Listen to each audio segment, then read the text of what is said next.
I have right sir. Please sir LOP గారు I have right to answer. నాకు హక్కులు లేవా హౌస్ లో? ప్లీజ్, నాకు హక్కులు లేదా హౌస్ లో? మంత్రిగా సమాధానం చెప్పే హక్కు లేదని మీరు నిర్ణయిస్తారా? ఎల్ఓపి గారు మీరు చెప్తారండి, మీరు సమాధానం చెప్పాలా చెప్పకూడదు? హౌస్ మీరు నడిపిస్తారా ఇక్కడ? How are you dictating terms to me boss? Sir ఇది బాగాలేదు. మీరు నాకు టర్మ్స్ డిక్టేట్ చేయకూడదు. మీరు సమాధానం ఎట్లా చెప్పారని మీరు అన్నారు. ఎట్లా సార్? బిఎస్సీలో తీసుకోండి, మాట్లాడుకుని తప్ప. మీరు మంత్రిగా ఉన్నప్పుడు 4,000 కోట్లు బకాయిలు పెట్టిపోయి మీరు మమ్మల్ని అడిగితే ఎట్లా సార్?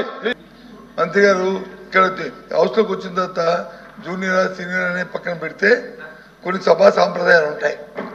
ఆయన మాట్లాడిన మాటలు వీఆర్ యూ టాక్, ఈ పదాలని దయచేసి పౌరుష పదాలని అవి మాట్లాడకూడదు.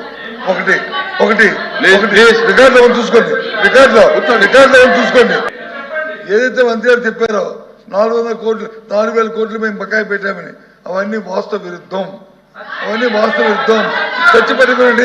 చర్చ మాట్లాడదాం.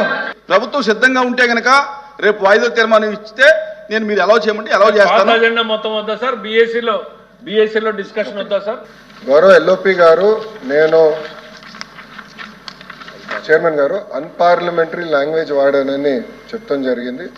ఆ వివరాలు ఏముందో చెప్పండి సార్. మళ్ళీ ఆరోపణలు చేసి తప్పించుకుంటాం కాదు. I have never used any unparliamentary language. నేను చాలా గౌరవిస్తాను. బొత్స గారు అన్నాను, నేను ఎప్పుడు వచనంతో కూడా మాట్లాడలేదు. ఎల్ఓపి గారిని గౌరవిస్తాను, ఆయన ఏజ్ని నేను గౌరవిస్తాను, ఆయన సీనియారిటీని కూడా గౌరవిస్తాను.